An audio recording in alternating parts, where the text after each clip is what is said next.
ఆంధ్రప్రదేశ్ రాష్ట్రంలో కూటమి ప్రభుత్వం ఏర్పడిన తర్వాత ఎన్ఆర్ఐ భూములకు సీనియర్ సిటిజన్ల యొక్క ప్రాణాలకు ఆస్తులకు రక్షణ లేదు.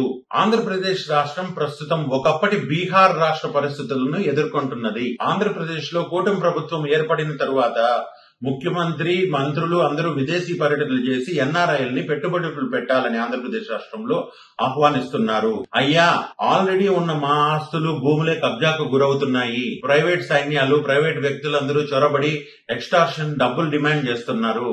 వీళ్లకు వెనకుండి దగ్గరుండి సహకరిస్తున్నది పోలీసులు. మనకి ఏదైనా సమస్య వస్తే ఇమీడియట్ గా మనం వెళ్లేది పోలీసుల దగ్గరికి. ఇక్కడ చూస్తే సమస్యలు పోలీసుల వల్లే సమస్యలు ఉత్పన్నమవుతున్నాయి. వాళ్లే దగ్గరుండి ఇవన్నీ చేస్తున్నారు.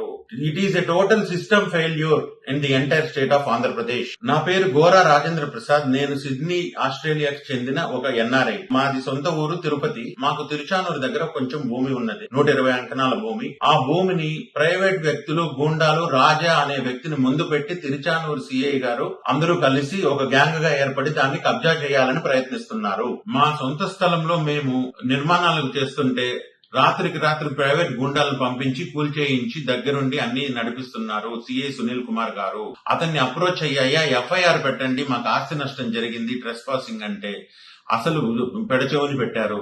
మేము ఎస్పీ గారికి 4 సార్లు ఆయన ఆఫీస్ చుట్టూ తిరిగి 4 సార్లు రిటర్న్ కంప్లైంట్ ఇచ్చాము. అయినా కూడా ఎఫ్ఐఆర్ కూడా నమోదు చేయలేని దారుణమైన పరిస్థితి ఆంధ్రప్రదేశ్ రాష్ట్రంలో ఉంది. It is clear violation of the constitutional law.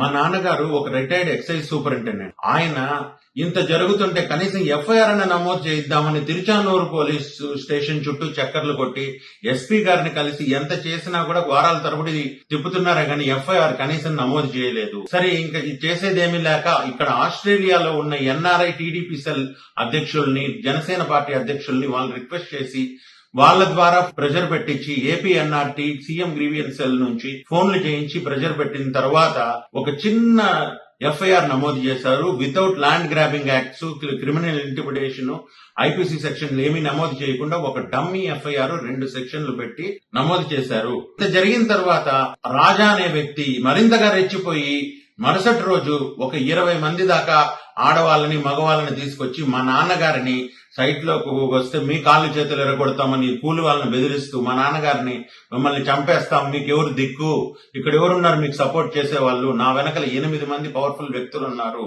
అని వార్నింగ్లు కూడా మొదలు పెట్టాడు. మళ్లీ వెళ్లి అయ్యా అంటే ఇది పరిస్థితి, ఏం చేయమంటారు అంటే అసలు ఎస్పీ గారి దగ్గర నుంచి ఏ విధమైన రెస్పాన్స్ లేదు. సిఐ ఏమో నేను ఇంకో కేసు నమోదు చేయను, ఎఫ్ఐఆర్ ఆల్రెడీ చేశాను, మీకు చేతనైంది చేసుకోండి అని అంటున్నాడు. ఎఫ్ఐఆర్ నమోదైన తర్వాత అవతల వ్యక్తులు, రౌడీలు భయపడతారు, బైండ్ ఓవర్ కేసులు పెట్టి జైలుకి పంపిస్తారు రిమాండ్. కానీ ఇక్కడ మా పరిస్థితి ఏంటంటే ఎఫ్ఐఆర్ నమోదైన 24 గంటల్లోనే మా మీదకి దౌర్జన్యానికి దిగి మిమ్మల్ని చంపేస్తాం, కాళ్ళు చేతులు ఎరగొడతామని చెప్పి సీనియర్ సిటిజన్ అయిన 75 సంవత్సరాల వయసున్న మా నాన్నగారిని, రిటైర్డ్ ఎక్సైజ్ సూపరింటెండెంట్, ఆయన్ని చేతులు చూపించి బెదిరించి మిమ్మల్ని చంపేస్తాం, ఎవడొస్తాడో చూస్తాం, మా వెనక 8 మంది పవర్ఫుల్ వ్యక్తులు ఉన్నారు, నన్ను ఎవరేం చేయలేరు, ఎన్నిసార్లు కట్టుకున్నా తోసేస్తాం, కూల్ చేస్తామని వార్నింగ్లు ఇస్తున్నారు. ఇదంతా కూడా కలెక్టరేట్ కి 1 కిలోమీటర్ కంటే తక్కువ ఉన్న మెయిన్ రోడ్ లో జరుగుతుంది. ఒకప్పటి బీహార్ రాష్ట్రంలో గ్యాంగుల్లాగా 20 మంది 30 మంది పడడము, ఎన్ఆర్ఐ భూములు ఎక్కడెక్కడ ఉన్నాయని వెతికి వాటి మీద దాడి చేయడము, వాళ్ళని ఇబ్బందికి గురి చేయడము, ముసలి తల్లిదండ్రులు ఏమీ చేయలేదనుకొని వాళ్ళెక్కడో బయట దేశాల్లో ఉంటారు, ఉద్యోగాలు చేసుకుంటారు, ఇక్కడ ఎవరేం చేయలేరని చెప్పి ఒకవేళ వాళ్ళు వచ్చి అడుక్కుంటే పోలీసులే దగ్గరుండి సెటిల్మెంట్ చేయడం. మా విషయంలోనే వేరే మధ్యవర్తుల ద్వారా 1 కోటి రూపాయలు ఇస్తే సెటిల్మెంట్ చేసుకుందామని మెసేజ్ పెట్టారు. ఇటువంటి దారుణమైన పరిస్థితుల్లో విదేశీ పెట్టుబడులు ఆశించడము ఎంతవరకు సబమో ఈ ప్రభుత్వం ఆలోచించాలి. అమ్మా మేడం, హోమ్ మినిస్టర్ గారు, మీకు నా విజ్ఞప్తి, రాష్ట్రంలో శాంతి భద్రతల పరిస్థితులు అతి దారుణంగా ఉన్నాయి, బతకలేని పరిస్థితులు. ఎన్ఆర్ఐలందరూ ఉన్న ఆస్తులు అమ్ముకొని, కొంపగోడు అమ్ముకొని బయట దేశాలలో ఇన్వెస్ట్ చేసుకోవడం బెటర్ ఏమో అనిపిస్తుంది. మా తల్లిదండ్రులు ఇక్కడ ఒంటరిగా ఉంటారు. ఇలాంటి తిరుచానూరు సిఐ లాంటి వాళ్ళే డైరెక్ట్ గా దిగి దౌర్జన్యాలకు పాల్పడుతుంటే మాకు దిక్కేవరు? ఎస్పీ స్పందించడు. ఎస్పీని పోయి అడుగుకుంటే మళ్ళీ సిఐ దగ్గరికి పంపిస్తాడు. సిఐ ఏమో లెక్క చేయడు. మాకు ఎవరు దిక్కు మీరే చెప్పండి.